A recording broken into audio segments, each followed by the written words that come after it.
suis ici ce matin à côté à mon arbre, mon grand chêne, me laisser bercer par le soleil qui traverse doucement, qui me réchauffe doucement. Puis à constater que j'ai encore cette neige naturelle du printemps. Printemps tout près de l'été en fait, hein? Et c'est ça, je suis à côté à mon arbre, ici. Et je me posais la question juste un peu avant. Je voyais les branches, certaines des branches qui semblent en apparence mortes, manquées de vie. Mais en même temps, quand on regarde tout en haut, il est tout plein de vie. En fait, il est double, hein? Il est double à sa base. Et quand on remonte, celui de droite semble un peu plus vivant partout, alors que celui de gauche, celui où je m'accote le plus souvent, semble plus dégarni dans sa portion la plus basse. Puis je me faisais la réflexion,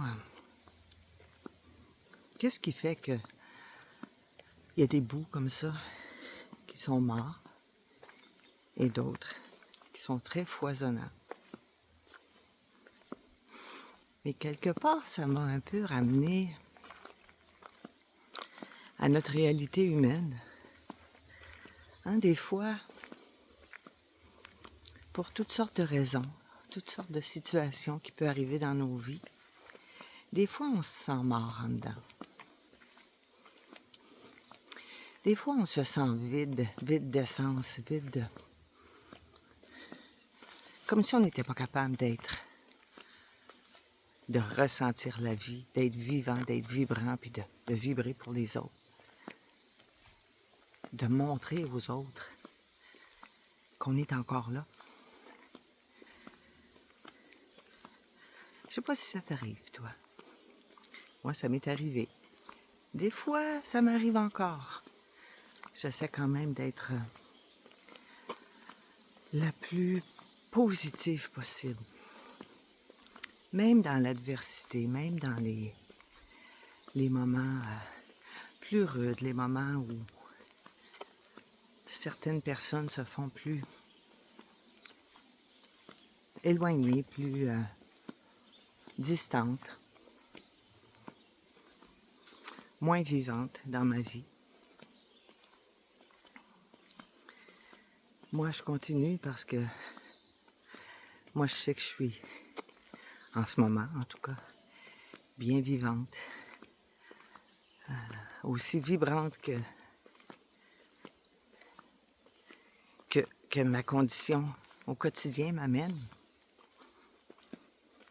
C'est ça, je pense que mon essence, ma recette, c'est d'y aller avec comment je me sens chaque jour. Et ce spectacle, cet espace-là là, de vie tantôt, de mes deux chaînes, m'amène aussi à penser, à réaliser que nos vies sont parsemées de ça aussi, d'espaces plus morts, de gens qui sont partis, de gens qui sont décédés, qui font plus partie de notre décor en apparence, mais qui peuvent toujours nous accompagner, toujours être là, toujours donner un sens, toujours amener un certain équilibre, parce que d'une certaine manière, cet arbre-là, là, même si ses branches ne portent plus la vie des feuilles, elle lui amène encore un équilibre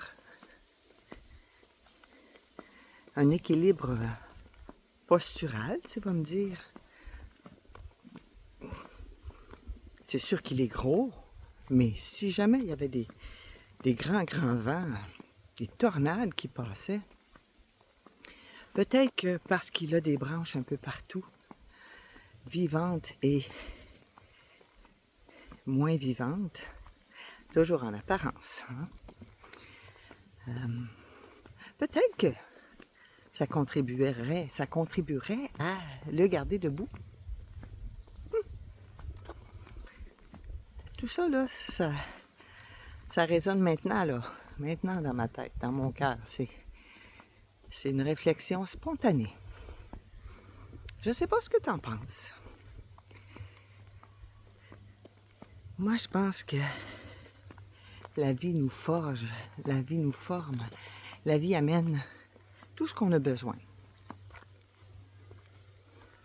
De vivant, comme d'absence.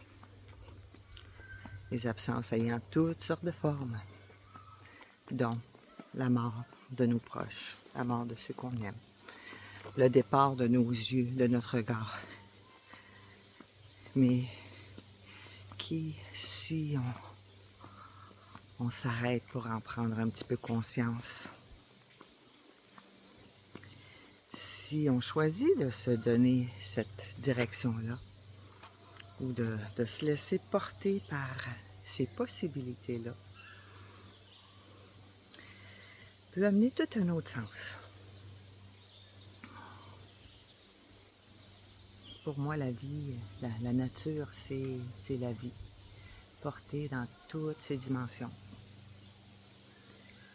Et c'est ce qui ressemble le plus, selon moi, à notre vie humaine. Tous les apprentissages que ça peut nous apporter,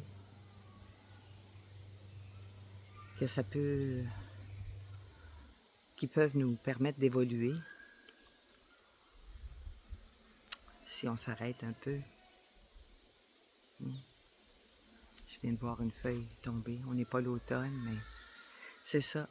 C'est que des fois, on peut tomber, on peut partir, on peut mourir avant l'automne, l'hiver de sa vie. C'est des choses qui arrivent. Encore un autre enseignement. Bref, d'en prendre conscience,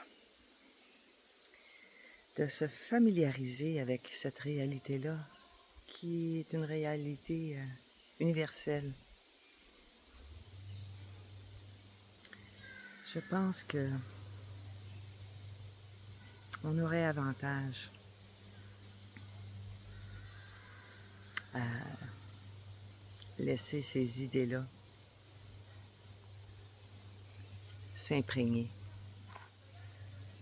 à y réfléchir, à s'y arrêter, à s'y préparer pour soi-même, pour les autres qui nous entourent.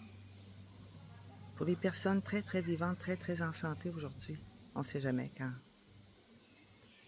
la feuille va tomber. On ne sait jamais quand la maladie va arriver, quand la maladie va emporter un de nos proches ou nous-mêmes. Alors ça me semble important de s'y préparer, de l'apprivoiser, pour que le jour venu, ce soit plus naturel d'en parler avec les nôtres, plus naturel de partager ce qui reste de beau à partager. Parce que pour moi, c'est ça. La vie, la fin de vie, la maladie, ça devrait au moins servir à se rapprocher, à dire ce qu'on a à dire, ce qu'on a toujours peut-être retenu, à pardonner ce qu'on a à pardonner. Le pardon étant pour moi pas nécessairement pour les autres, mais pour se libérer soi-même d'un fardeau qu'on porte depuis très longtemps, d'une douleur, d'une lourdeur qu'on porte depuis très longtemps. Donc, laissons-nous inspirer par cette vie-là qui nous entoure. Laissons-nous inspirer par ces possibilités d'y réfléchir, Au moins. Au moins d'y réfléchir un peu. Puis, si tu as le goût d'aller un petit peu plus loin dans tes réflexions, ben on peut faire ça un petit peu ensemble. On peut en jaser. Je suis disponible pour ça. À la limite, à la limite, je suis là pour ça. Pas juste disponible, c'est comme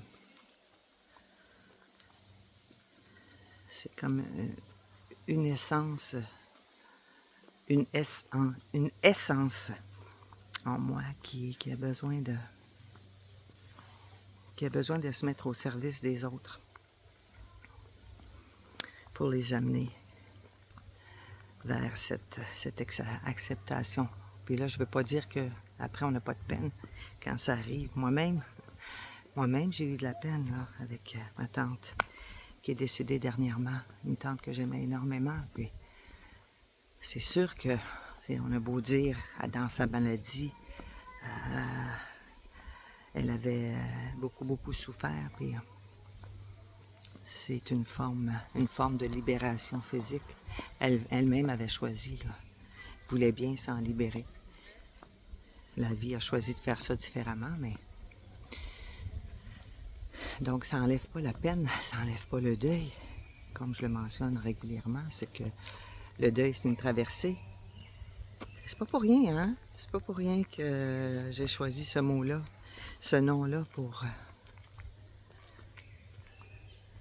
m'identifier, la traversée. Donc, la vie est une traversée, la maladie est une traversée, la guérison est une traversée, le deuil est une traversée, la mort est une traversée, la naissance est une traversée. Tout dans la vie est une traversée. Et donc, si on peut se donner les moyens que les traversées les plus lourdes s'allègent un peu en continuité, et pourquoi pas se donner le moyen d'y arriver? Pourquoi pas se donner des outils, puis le temps d'y réfléchir d'avance? Je te laisse sur cette réflexion.